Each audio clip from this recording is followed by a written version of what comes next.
How do you feel about your emotional safety in the environment of your workplace? Maybe it's on your team, maybe it's the wider culture as well. Do you feel emotionally safe enough that because your voice matters, you don't receive judgment for what you say or your opinions expressed? You feel accepted and you belong with mutual respect and honor? That's a hard question, isn't it? On a scale of 1 to 10, how would you rate your emotional safety feeling? 10 being, I feel completely satisfied and safe.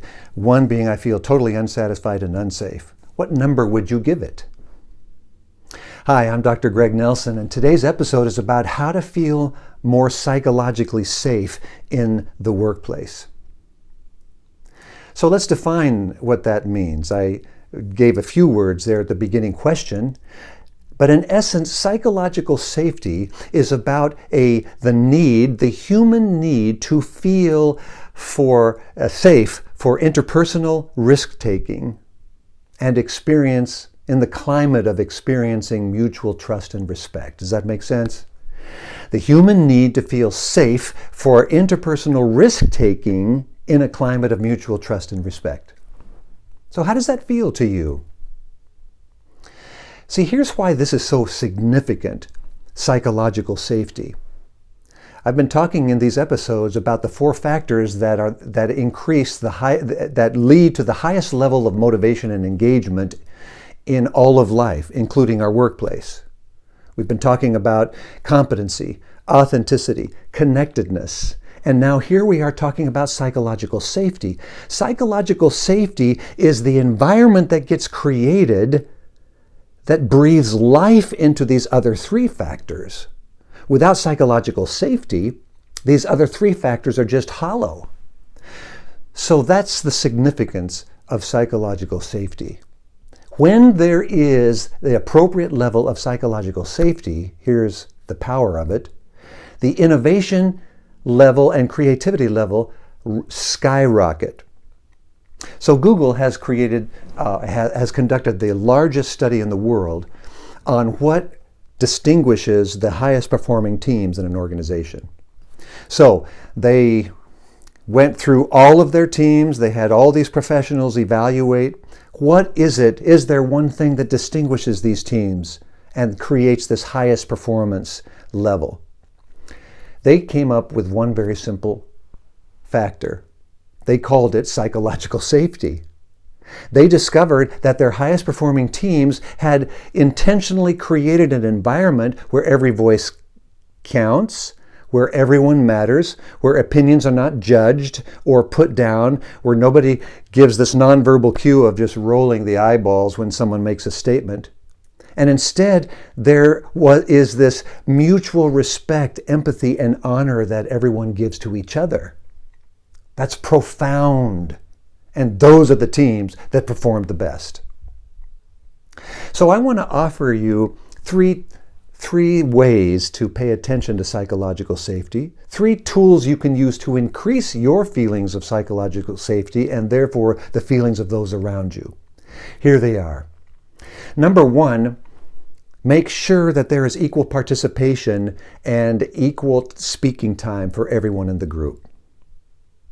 Now, this is significant. I mean, you've noticed, haven't you, in some of your team sessions or group sessions, the tendency we have as human beings to talk over each other. We don't even wait for the person to get halfway through the sentence because our brains are thinking, oh, what am I going to say? Oh, I've got this great thing to say. And before that person's even done, we start speaking. There's a lot of talking over each other. And research actually shows that men tend to talk over women way more often, interrupting and just giving their great wonderful opinions.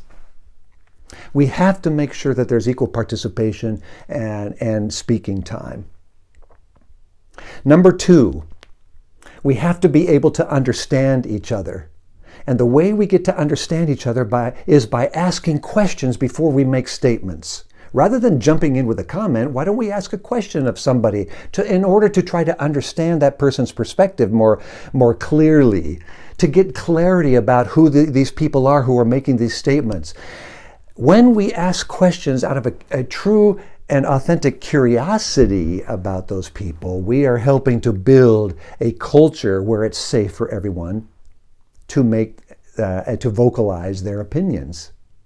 So, number 2, be curious. Ask questions of each other before you make a statement. And number 3, research shows very strongly that when we are willing to share personal stories, we increase the likelihood of building bridges and connections with the other people. The moment we hear someone tell a story from the listener's perspective, we are listening for something in their story that we can connect to. So what's happening is the moment, because most stories are human stories, we're always going to hear something that we can connect to. And the moment we make that connection, our empathy towards that person is increasing. And we find ourselves being able to show respect and honor because we can relate to a piece of their story. Stories are one of the most powerful tools to creating psychological safety because they facilitate more empathetic connections, and every time you tell a story, you are being appropriately vulnerable.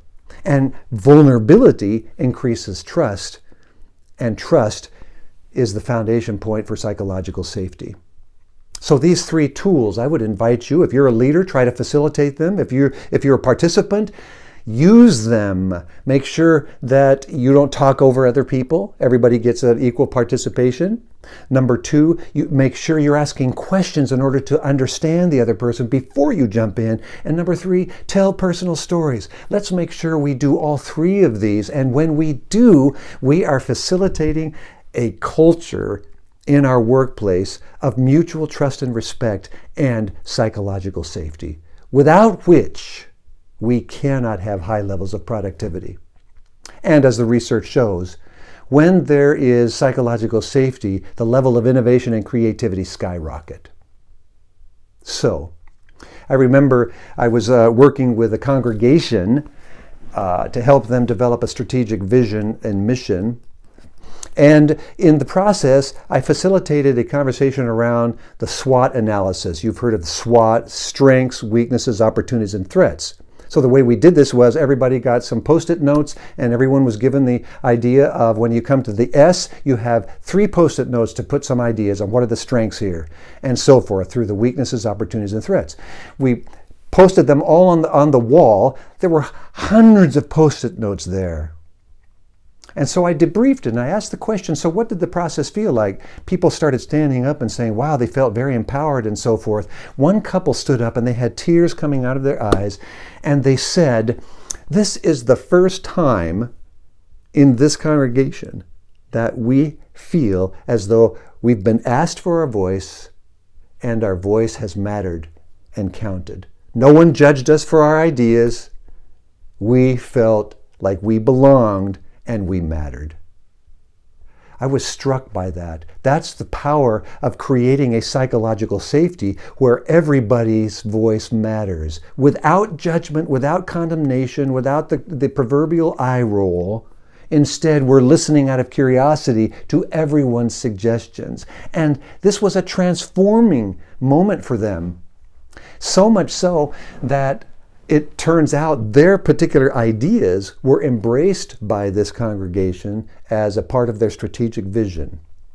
It was profoundly powerful. This is what I would hope for all our workplaces, that because we are intentional, this psychological safety doesn't just drop out of the skies and suddenly here it is. It's facilitated by the leader. It's facilitated by all of us who are participating in the culture of that organization. We can create this environment where every voice matters without judgment and criticism. Does that mean we have to agree with each other? Of course not. We can disagree all the time. But we do it in an environment of psychological safety in which there's empathy, there's honor, and mutual respect for each other. So thank you for listening and watching this episode, and I look forward to sharing more episodes as we move forward. Thank you so much.